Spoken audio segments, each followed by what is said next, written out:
Adrian Ann Breitfelder, you are directed to call a, sorry, let me start over. Adrian Ann Breitfelder, you are hereby directed to call a special session of the City Council to be held on Monday, August 3rd, 2026 at 5:15 p.m. in the historic Federal Building for the purpose of conducting a work session on Iowa Senate File 2472 and Imagine Dubuque.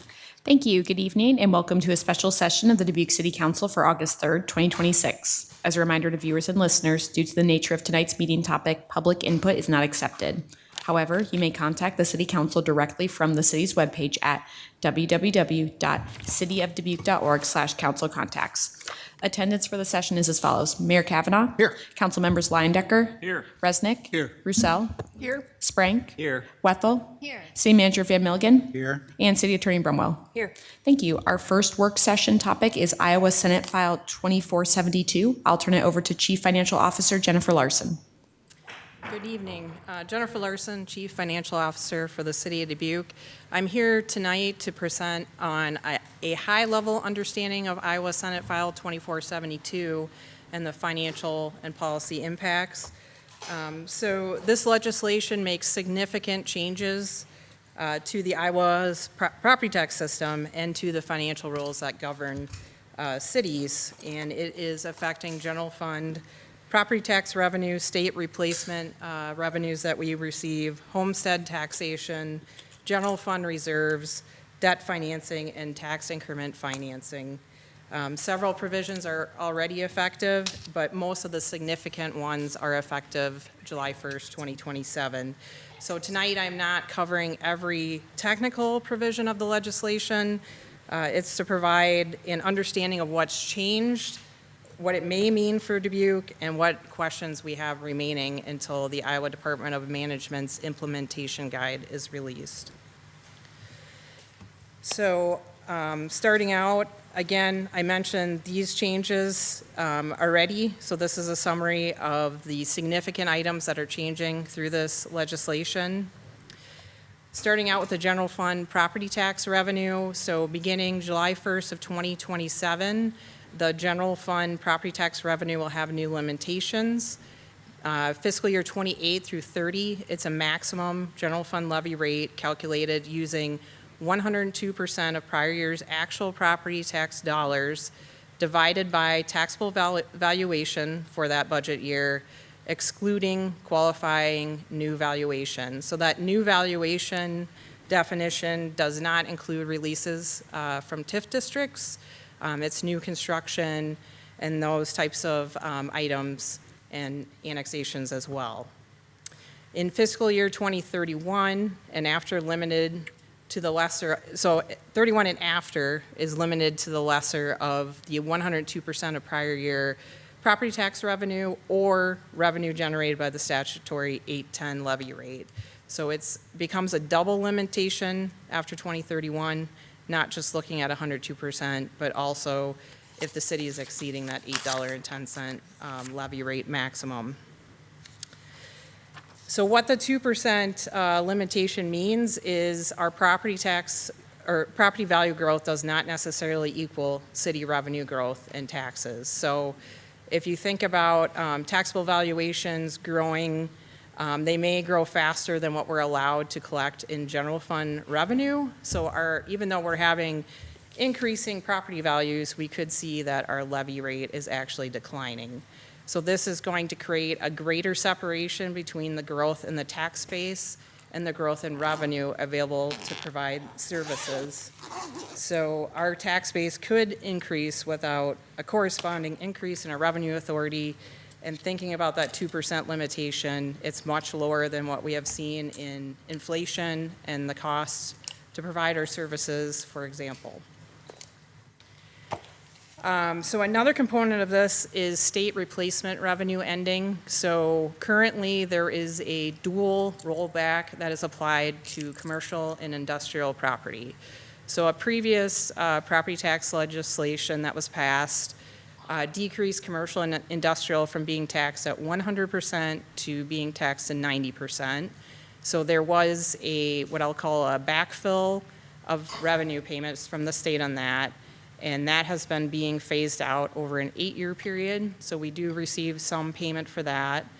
And then there's what is called a second tier rollback as well, where that's a newer rollback where they are applied the residential rollback on the first $150,000 of their value. So we're also receiving essentially state payment on that. And so once we are through fiscal year 27, the current fiscal year, that will be the final year of our payment for that revenue. And so that's about a $646,000 revenue loss that we will no longer receive from the state. Homestead credit, they are phasing out the payments that they make for homestead credits.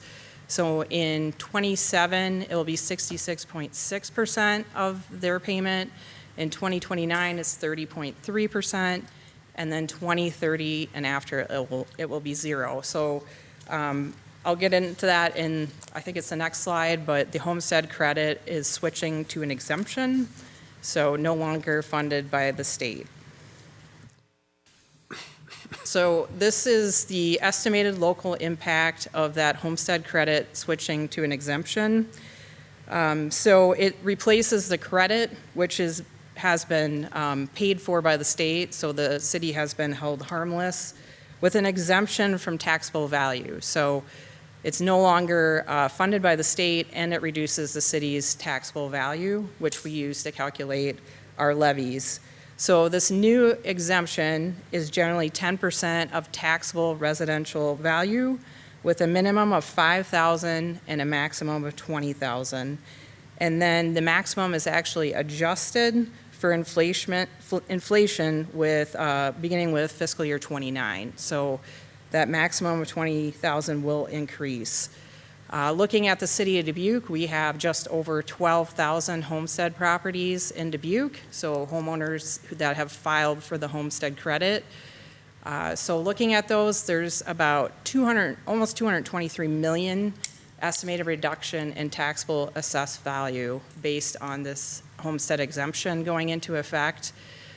Just estimating a gross reduction in potential city property tax revenue. So this is isolating this impact without looking at the rest of the legislation. We don't know at this time if we can offset some of this loss with some flexibility within the levy system. And again, we have to wait for the Iowa Department of Management's implementation guide. But isolating this loss, the gross estimated loss is $2.24 million using our 27 city tax rate. And again, in conjunction with this, the state replacement payments on commercial and industrial phase out by fiscal year 2030. Included in this legislation is also a general fund reserve limit. So this begins in fiscal year 2028. Any unassigned general fund reserves are limited to 35% of the current year general fund expenditures. So there's a lot of questions on this new requirement. For example, how do you measure that? What happens if you end a fiscal year and you're over the 35%? They also create an exception for governments maintaining the highest qualifying bond rating. They also have not defined that yet. Dubuque is at AA2, but the highest bond rating is a AAA rating. And it allows for funds, so you can reserve more than 35% if it's designated for things like planned equipment, infrastructure, and other obligations and then those have to be placed in an obligated funds account. So again, we're still looking for direction from the Iowa Department of Management, what that all means for Dubuque. So we need to know, how the reserve calculation is measured, what qualifies specifically for obligated funds, and the requirements for the bond rating exception. So the auditor of state will have to review compliance beginning in fiscal year 2028, so it will be another audit compliance component. So this will be both a budgeting and audit compliance issue. Looking at debt financing, so this is actually effective now. So this legislation does not allow cities to issue property tax supported debt for normal operating expenses. So when we talk about operating expenses, it's typically the cost of providing services. So things like salaries, employee benefits, things to provide those services like supplies and those sorts of things. Capital expenditures do remain excluded from the definition, but again, we have questions on this new rule because it creates questions involving financing arrangements that contain both capital and operating costs. So a lot of times when we're doing capital projects, there could be an operating cost component. For example, if it's a big software implementation like our ERP system, we also have an annual maintenance cost to that. So that's a question, how that is handled. For example, the first year of annual maintenance, typically, it'd be included in the capital costs. So what is the impact here? So again, the Department of Management has advised governments to consult legal counsel when debt might fall within this provision, but I think we also need some questions answered in the implementation guide. There's a lot of changes to tax increment financing. So this is our primary economic development tool and redevelopment tool. Dubuque is a very historic city with a lot of historic buildings that are very expensive to rehab. So any new TIF ordinances adopted after May 18th, the collection period is limited to 23 years. So previous to this date, if you had a slum and blight area, like our greater downtown TIF area, there was no sunset. So we weren't limited to 23 years. This is changing that where there's no difference between doing an economic development district or slum and blight. They're both getting the 23-year maximum collection period after May 18th, 2026.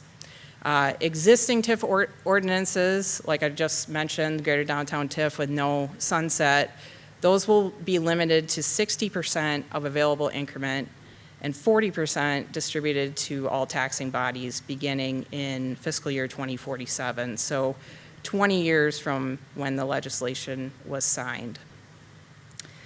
Okay. In addition, the school foundation levy is being changed for TIF. So any TIF ordinances adopted on or after January 1st, 2027, the school foundation levy cannot be captured. So to give how much that is, the fiscal year 27 school foundation levy is $5.40. That's pretty significant revenue in a TIF district. This begins with any taxes due and payable in fiscal year 29. The school district can voluntarily contribute that levy following approval by the school board, but they obviously do not have to do that. So these changes will have to be incorporated into future economic development agreements, the city's infrastructure planning for any projects that were planned for in the greater downtown TIF area or out in Dubuque Industrial Center West, and any long-term TIF projections.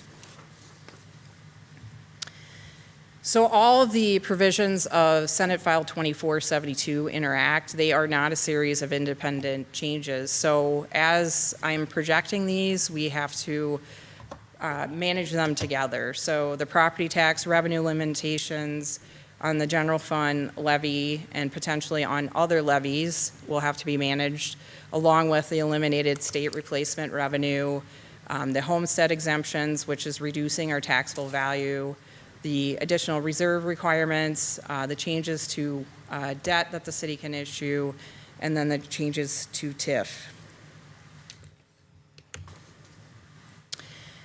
We still have a lot of unanswered questions, which we're hoping are addressed by the Iowa Department of Management. So probably the biggest is the trust and agency levy excluded from the 2% cap?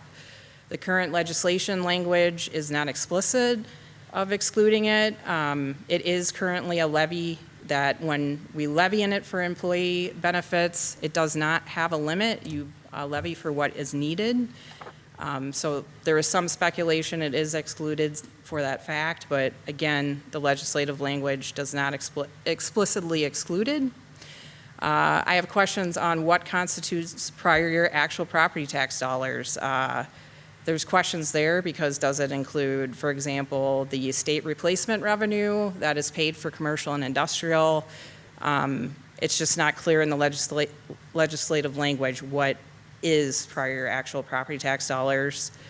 Can unused levy authority be carried forward? So if a city did not levy its full maximum general fund levy, is that a possibility to carry it forward? That's not addressed. Again, how will the 35% general fund reserve calculation be measured? That is not addressed in the legislation. What expenditures qualify for obligated funds? Which bond ratings qualify for the exemption? We're assuming it's AAA, but maybe it's, AAA to AA2, but we just don't know that answer. How will the 23-year period and 60% limitation be calculated?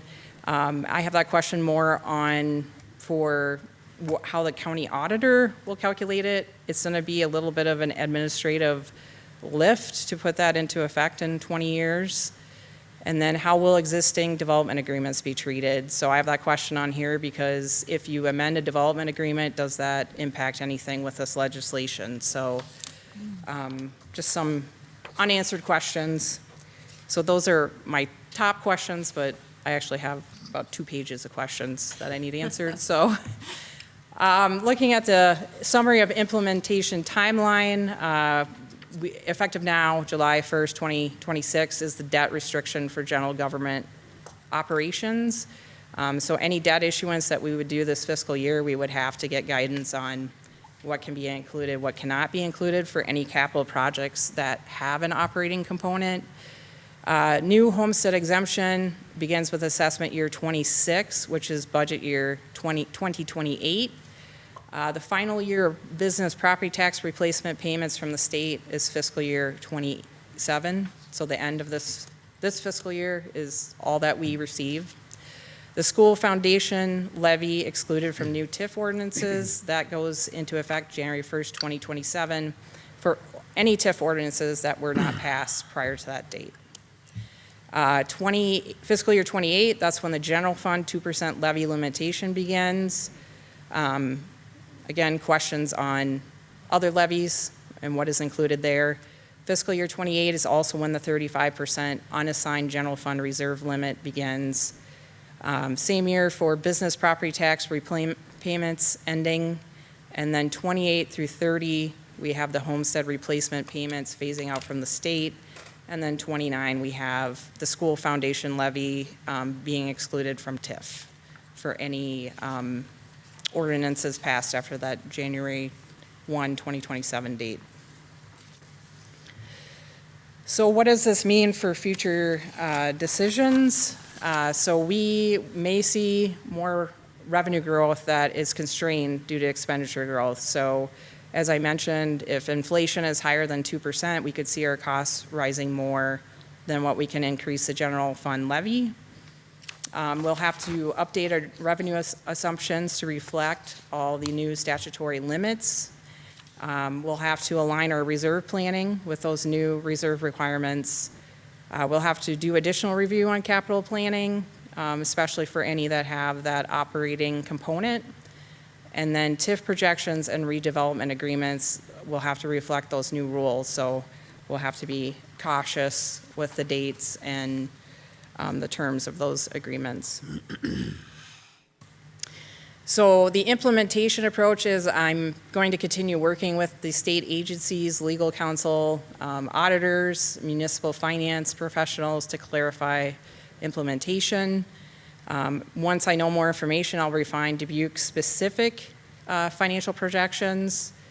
Most likely that will have to wait until we have the answers from the Iowa Department of Management, unless they do some sort of phased approach. We'll need to incorporate legislation into our budget, reserves, capital planning, debt management, and economic development strategies. And of course, the timing isn't great because we are about to kick off our budget process. So we have training with our departments the last 2 weeks in August, and the rest of it kicks off with city council goal setting. So we'll actually have departments beginning to work on their budgets beginning of September. So it's unlikely we'll have an implementation guide from Department of Management by then. And then, of course, we'll bring updates to the city manager as state issues those implementation guides. So the key takeaways from this is, again, slower growth in general fund property tax revenue. We have the loss of the phase-out of state replacement revenues.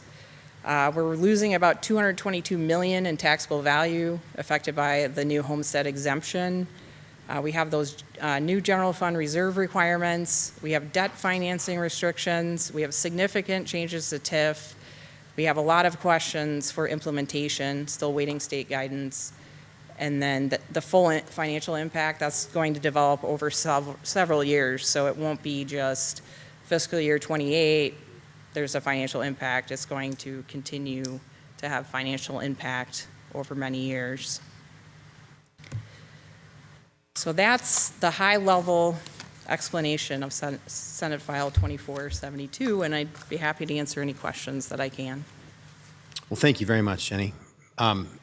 You left us with a lot of questions. You are left with a lot of questions, it seems. And that, I'm guessing, is the general sense across the state, right? I mean, you're not hearing anything different from anywhere else. Yeah. No, I've had conversations with bond counsel and other cities, and they have the same concerns. Okay. Do we have any indication at all from the Department of Management on when they might be giving us some sort of implementation guide? I mean, there's got to be some recognition of how cities budget, right? I mean, we know our budget process starts when it starts, but that's pretty in line with what other cities are doing. It's a year-long process most of the time. Right. I don't know if the Department of Management realizes that there's cities starting as soon as September, but they may. But I think it's probably a lot for them to write an implementation guide based on the legislation that was passed. Mm-hmm. Yeah. And just so you know too, and I think you're aware of this, but so everybody's aware of it, the questions that you're asking here are some of the same questions that I've been hearing in conversations with the Iowa League of Cities, for example, on the Legislative Policy Committee that I sit on, and that, so this is, there are definitely more questions than answers. Although you did give us some information about what this means statewide, we just don't have good information really at all yet about what it means for us in terms of dollar value here. Right. I would not want to give estimates when I have not really seen how the state's going to implement this legislation. Okay. Before I open it up to everybody else, Mike, let me ask you, how does this affect, if you could just give us whatever high level you can about, as you begin the planning as the city manager for this next fiscal year, how does this affect how you're going to approach the proposals that you make to us as a council and to the community? Well, since there's so many unanswered questions, it's really difficult to answer that right now. But a really key thing for the city of Dubuque will be this trust and agency levy question. So the trust and agency levy is where you're allowed to levy your employee benefits. So like healthcare cost and retirement costs, those kinds of things. And currently, in our base levy, so I'll call it the 810 levy, we have a lot of those costs in that base levy because we've been fortunate we've not had to max out our base levy in the past and then use the trust and agency levy as our safety valve. We do have some in the trust and agency levy, but nowhere near all of our benefit costs. So if the interpretation is that the trust and agency levy is not subject to the cap, then we'll have the ability to move some of our benefit cost into the trust and agency levy, and that will give us a little more room on our operating budget as far as being able to fund things. There are cities across the state that are not in this enviable position that we're in. They've been at their limit, and they've pushed all their trust and agency levy cost into that, their benefit cost into the trust and agency levy. So, but there are others in our boat too who are anxious about this question. So that's really going to be key for us. Now, everything we're being told, the intent was to not include the trust and agency levy in the cap. So I have a better than 50% level of confidence that the answer is going to be what we're hoping it's going to be. once the department of management offers their interpretation. But we won't know until then. So I really can't answer that question yet, except I can tell you that we are having meetings, Jennifer Larson and I and Laura Bendorf, our budget manager, we are having meetings with every department manager to talk to them about their budgets and the fact that we could be facing, or not we could, we will be facing some very significant challenges. Because even if we have the trust and agency access, there's still a limit to what, the council is willing to consider as far as increasing costs. So we are having those meetings right now with department managers to talk about that. The other thing I would say of big significance as far as a policy decision from the council perspective is this whole thing with tax increment financing. So as Jennifer said, there's a 2% cap. New growth is not in the cap.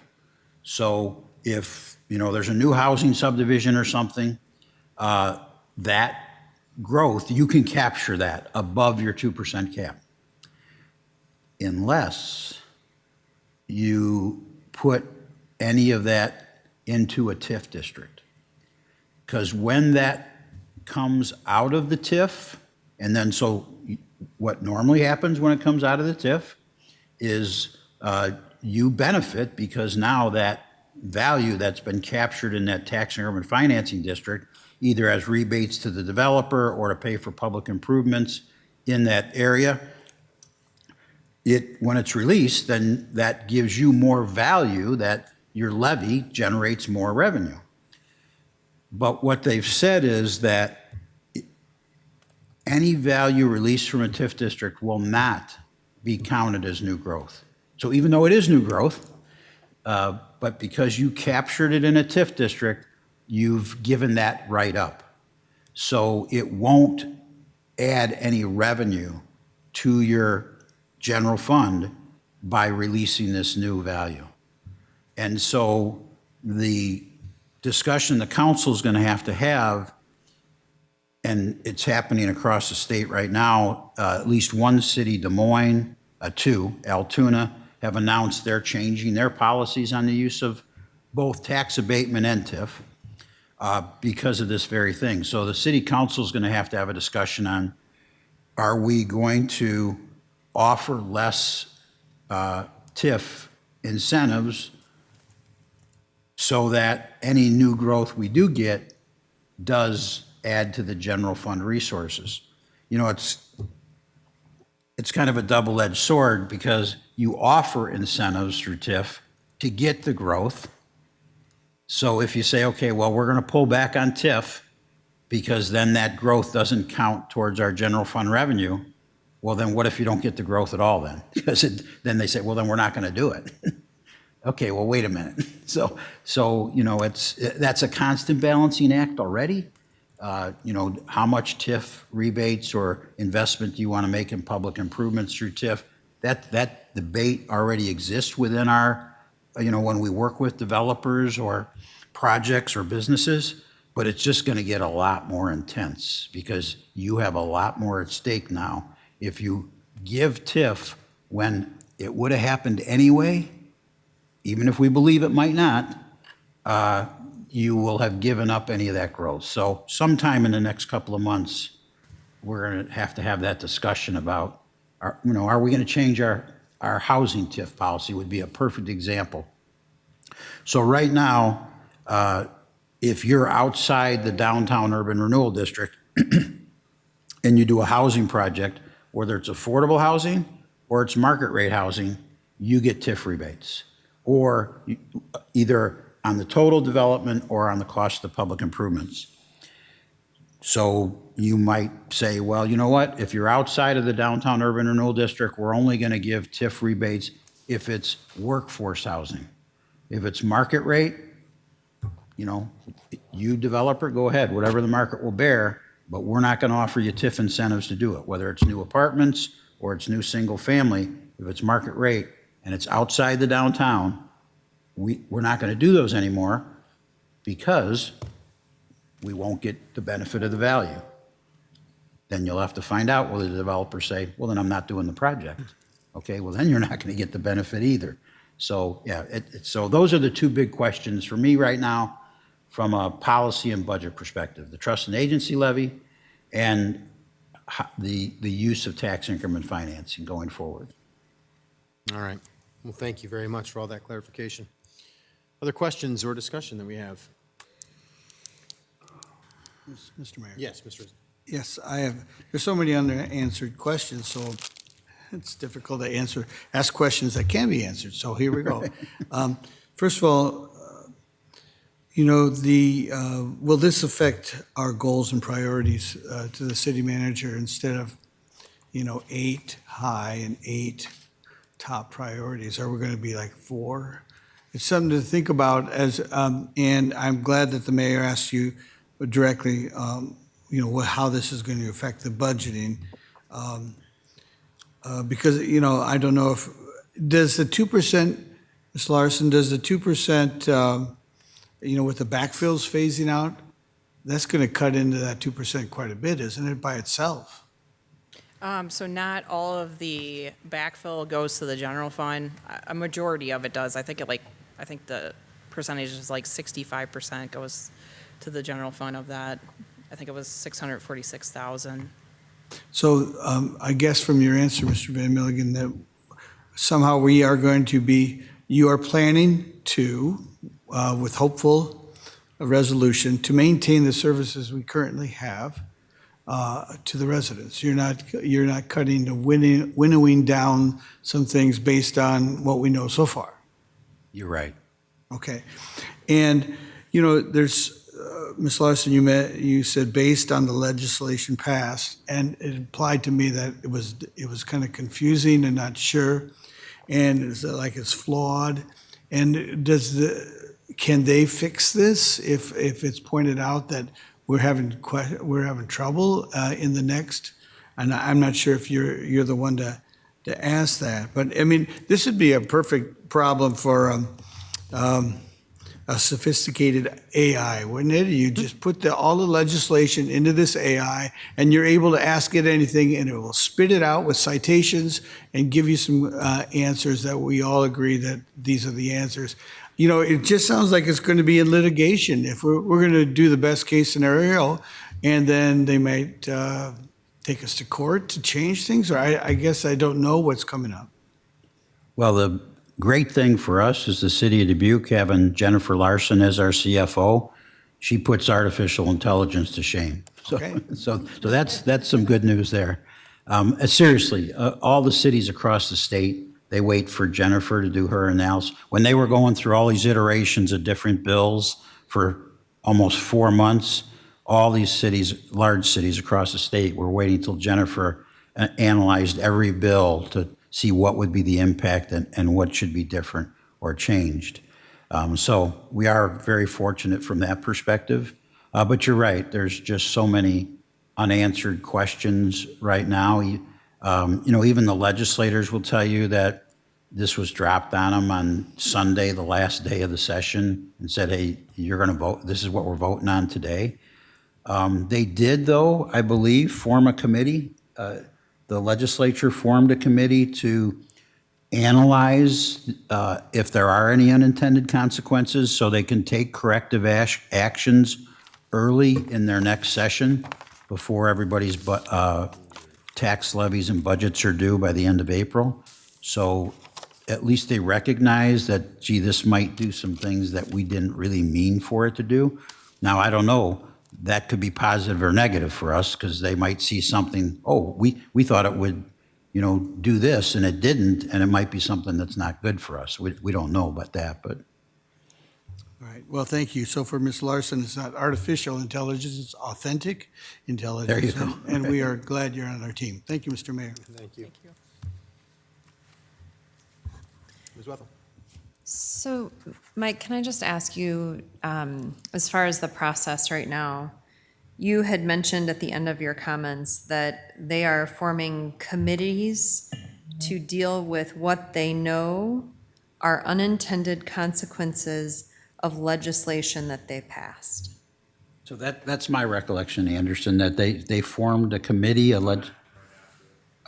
legislative committee, because they recognize this is unbelievably complicated.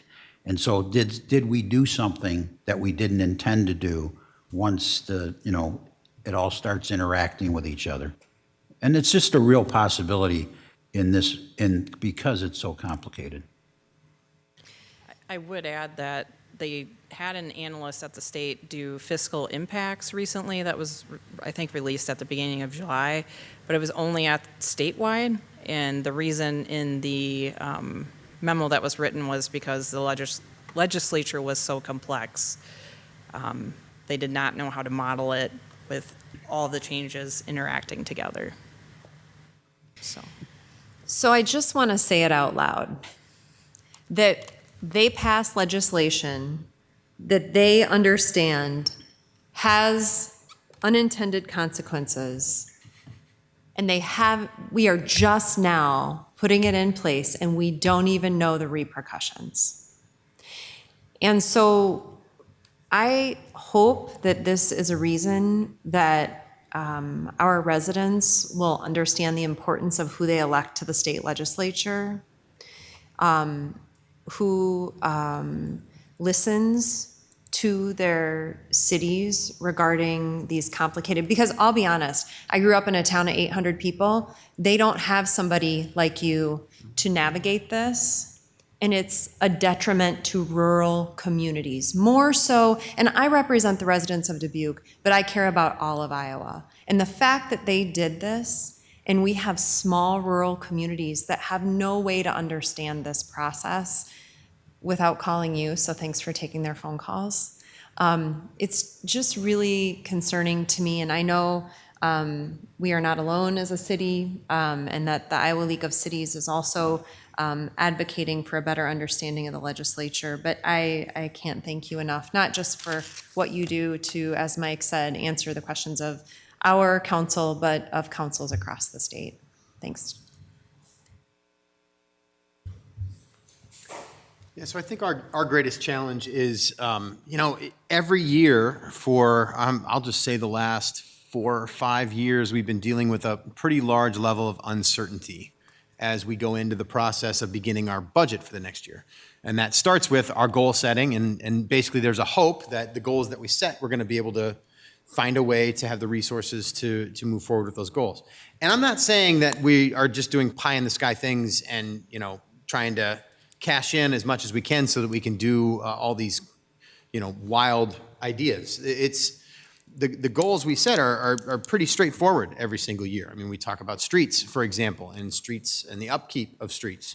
So what we need, though, from our legislative partners at the state is certainty. We need some level of consistency and certainty to be able to say, this is what the law is, these are your guardrails, stay within those. We might not like them, and we might advocate to change them, but if we could at least have some guardrails that say this is what this is and help us to get moving, that's great. If we're not going to get those, then I think what our option here is to advocate to our legislative partners in this coming session to give us some timeline for implementation here. I mean, this timeline looks pretty fast to me for pages of unanswered questions. So I think we need to we need to continue to work together. We need to continue to work with our legislators to make sure that they know how these budgets are set and what we're doing and what the process is and the mechanism for doing so that we can know, so that they can make sure that they create the rules in a way that are clear and consistent across the state.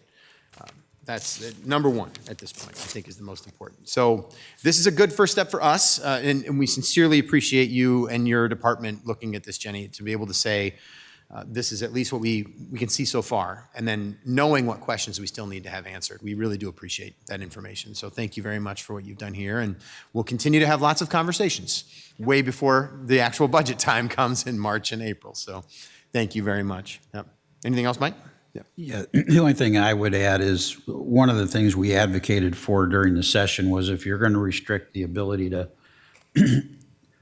increase income from property taxes to pay for services that every year cost more, at least give us some alternative revenue sources to access like instead of a 7% hotel motel tax cap, let it be higher.